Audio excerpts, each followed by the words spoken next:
sa isang liblib na lugar kung saan nagtitipon ng iba't ibang uri ng mandirigma ay may arinang matatagpuan, ang underground fighting organization na Valkyria.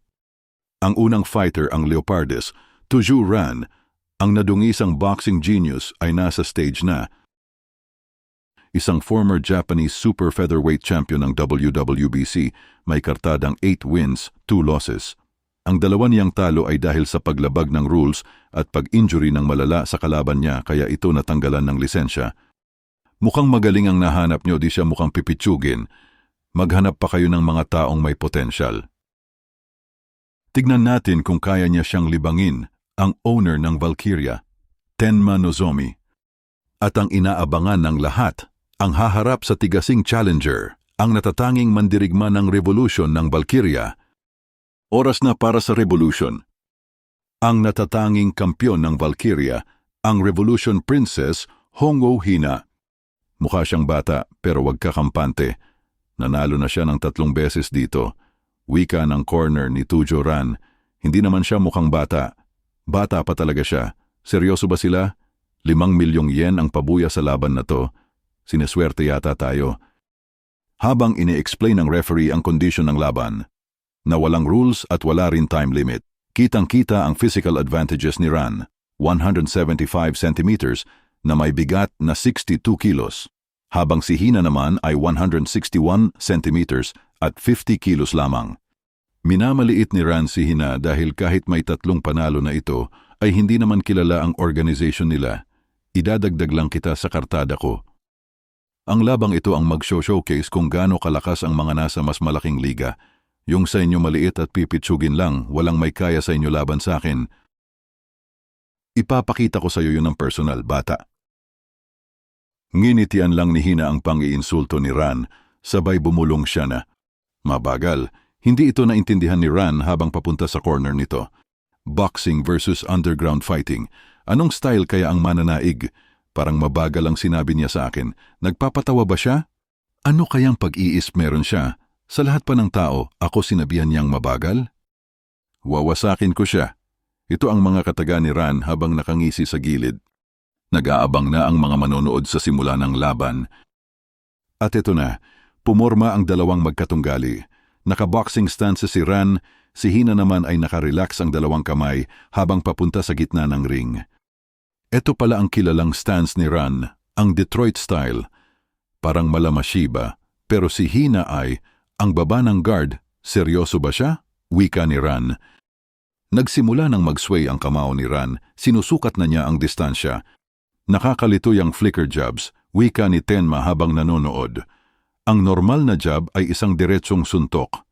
Pero sa flicker sa ilalim magmumula at dahan-dahan lumalapit si Hina kay Ran. Sunod-sunod na flicker ang ibinabato ni Ran na halos dumadaplis lang kay Hina. Sa sobrang lapit at bilis nito ay napapalipad ang bangs ni Hina sa wind pressure. 3 flicker ba yon? Malamang 4. Huminto ang pagpasok ni Hina dahil doon, nakakabilib. Namamangha ang mga manunood sa nangyayari. Ang pinakamabilis na suntok ng boksingero ay ang kanyang jab. May bilis na 40 kilometers per hour. Pero, ganun yung kabilis kung naka-boxing gloves ka. Pero kapag naka-MMA gloves ka, aabot ito ng halos 50 kilometers per hour.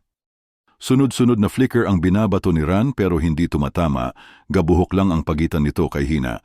Pero dahil dito ay hindi siya makaabante. Anong sinasabi mo sa akin kanina, pangit? Na mabagal ako? Tama ka! Gaya ng naiisip ko, napakabagal mo nga. At dahil dito ay nainis lalo si Ran. Hindi maipinta ang mukha nito. Halatang nanggigigil na. At nang lumapit ulit si Hina na naka-open palm sumugod, binigyan ulit ni Ran ng isang flicker sa mukha si Hina. Sinabayan niya ito ng step-in para mas lumakas at bumilis ang kanyang flicker. Pero habang ginagawa ito ni Ran, ay bigla nag-duck in si Hina para maiwasan ito. At sa isang kisap mata, si Hina naman ang nag-step in sa mas mabilis na motion, isang counter para sa flicker.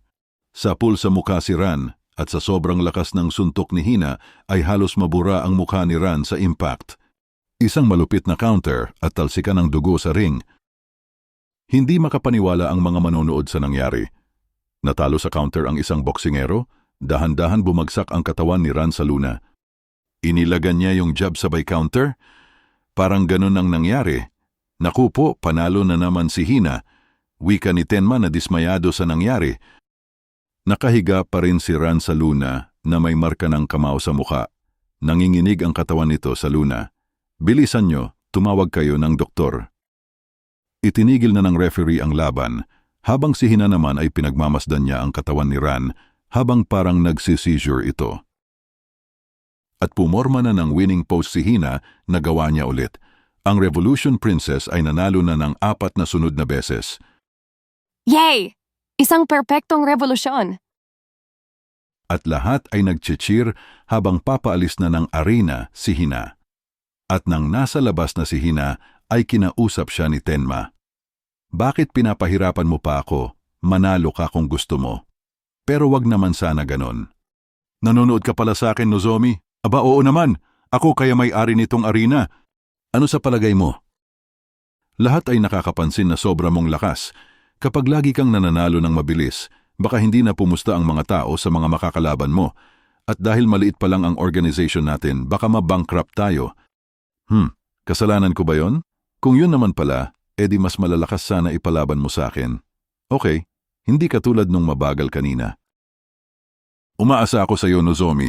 Hanap ka pa ng malalakas na fighters, ha? Yung medyo malakas na kagaya ko. Parang nagsisisi na ako na naisama ko siya sa aking business. Nagkamali ata ako sa kanya.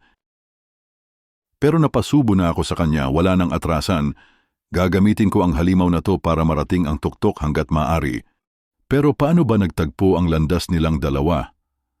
At dito na natapos ang Chapter 0, mga kaibigan. Ang manga na ito ay Star, Strike It Rich, or kilala rin sa pangalang Isu Senkin,